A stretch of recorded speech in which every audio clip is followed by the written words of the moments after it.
WhatsApp দাদু, it's me Tamim Hasan. আজকে আমি যাইতেছি মিলানো রোফেরা নামক একটা জায়গায়, যেখানে ইন্টারন্যাশনাল বাণিজ্য মেলা হইতেছে। তো আমি আমাদের এখান থেকে সকাল 8টা বাজে বের হই, আর 8টা বাজে মানে আমাদের এখানে প্রচুর ঠান্ডা, -1 ডিগ্রি ঠান্ডা ছিল। তো এখানে আমি ট্রেনে উঠে বসে যাই, আর আমাদের ট্রেনের সাথে সাথেই ছাইড়া দেয়, লেট করে না। আমি থাকি নোভারাতে, নোভারা থেকে মিলানো প্রায় 1 ঘন্টার মতো দূরে। আর রোফেরা পড়ছে হইলো যে মিলানো আর নোভারার মাঝখানে। নোভারা থেকে রোফেরা যাইতে প্রায় 30 মিনিটের মতো লাগে। ট্রেন থেকে নাইমেই দেখতে পাইতেছিলাম মানুষের ভিড়। এইখান দিয়ে আমি প্রায় সময় মিলানো যাই, এই রাস্তা দিয়ে প্রায় সময় যাওয়া হয়, কিন্তু ট্রেনে বসে দেখি সর্বোচ্চ 3টা থেকে 4টা ট্রেন লাইন। কিন্তু নিচে যে মাসাল্লাহ, এটা মিলান সেন্টার থেকেও অনেক বড় একটা স্টেশন আমি মনে করি। স্টেশন থেকে মেলায় হাইটা যাইতে আমার প্রায় 10 মিনিটের মতো সময় লাগছে। এখানে আসার পরে মেটাল ডিটেক্টর দিয়ে সবকিছু চেক করে তারপরে ভিতরে প্রবেশ করতে দিল। তারপর আমি 2 নম্বর গেট দিয়ে প্রবেশ করি। আর একটা কথা বলে রাখি, এখানে এন্ট্রি ফি নেয় না, মানে কোনো টিকিট লাগে না ঢুকতে, বা কোনো টাকা পেমেন্ট করা লাগে না। ঢুকতেই দেখতে পাই সৌদি আরবের দোকান। তো এখানে 2টা উটো স্ট্যাচু বানিয়ে রাখছে, আর সামনে হেডফোন লাগানো। আর এখানে মধুর সুরে নিরিবিলি কোরআন তেলাওয়াত ছাড়া, কতক্ষণ কোরআন তেলাওয়াত শুনছি এখানে। কোরআন তেলাওয়াত শোনার পরে আমি এখান থেকে বের হয়ে গেছি। বের হয়ে সামনে আগাইতেই দেখি উম, আরবদের গহনার দোকান, আতরের দোকান, মানে আরবের যত সুন্দর সুন্দর জিনিস আছে, আতর, তারপরে স্বর্ণালঙ্কার সহ আরো অনেক কিছু এখানে বিক্রি করার জন্য আনছে। তো এখানে একটা জিনিস দেখে আমি খুব অবাক হইলাম, যে এখানে আরবিদের যে এই কালো একটা ড্রেস আছে, জানি না সেটার নাম কি, ফিফা ওয়ার্ল্ড কাপে যে কালো একটা ড্রেস মেসিকে পরানো হয়েছিল, সেটা এখানে দেখি সবাইকে তারা ট্রায়ালের জন্য দিতেছিল। সবাইকে তারা নিজেরাই পরাইয়া দিতেছিল। তো ওইখানে আমি যেভাবে বললাম যে আমাকে কি দেওয়া যাবে, আমি কি এটা পড়তে পারি, তখন তারা আমাকে বললো যে হ্যাঁ আসেন, এটা বলে তারা নিজেরাই আমাকে পরাইয়া দিতেছে।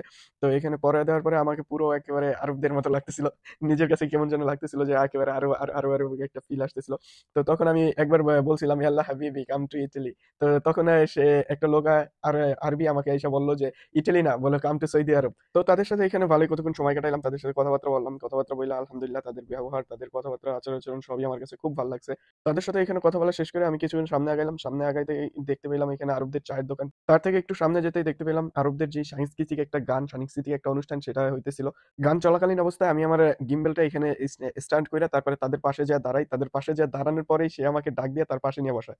এটুকু আমার কাছে অনেক ভালো লাগছে। তারপর তাদের পাশে যে বসি, তাদের সাথে কথা বলি। এক সাইডে তারা গিটারের মতো এটা বাজাইতেছিল, আরেক পাশে আমার সাথে কথা বলতেছিল। কপিরাইটের কারণে গানটা চালাইতে ভয় করতেছে। এমনি তো নতুন নতুন ইউটিউব চ্যানেল ইউটিউবিং করি, সো প্রত্যেকটা ভিডিওতে একটা না একটা কপিরাইট আছেই।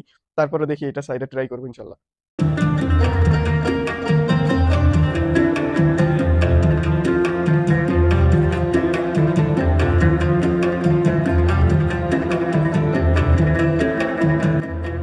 তো এইখানে তাদের সাথে কথা বলা শেষ করে আমি এখান থেকে যাইতেছিলাম পাশেই ইন্ডিয়া, নেপাল, তারপরে ইরান, আফ্রিকা, সুদান, এরকম অনেক দেশের স্টলগুলি বসছিল। এক এক দেশের সংস্কৃতি এক এক রকম, তাই তাদের স্টলের এক ধরনের ডিজাইনও এক এক রকম। কেউ মনে করেন তাদের মূর্তি বা তাদের স্ট্যাচু দিয়ে অনেক সুন্দরভাবে সাজাইছে, কেউ জামা কাপড় নিয়ে আসছে। আবার ইরানের কিছু দোকান দেখছি শুধু খেজুর বিক্রি করতেছে, অনেক খেজুর নিয়ে আসছে। আবার ইন্ডিয়ার অনেকগুলি দোকান দেখছি, যে যেইগুলো দোকানগুলিতে শুধুমাত্র কাপড় আর কাপড় বিক্রি হয়েছে।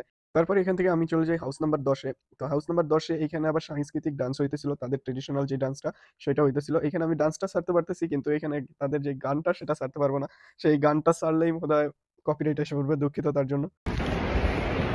সব মিলে আজকের দিনটা ভালোই ছিল। সবাইকে ধন্যবাদ। আবার দেখা হবে নেক্সট কোনো ভিডিওতে ইনশাল্লাহ।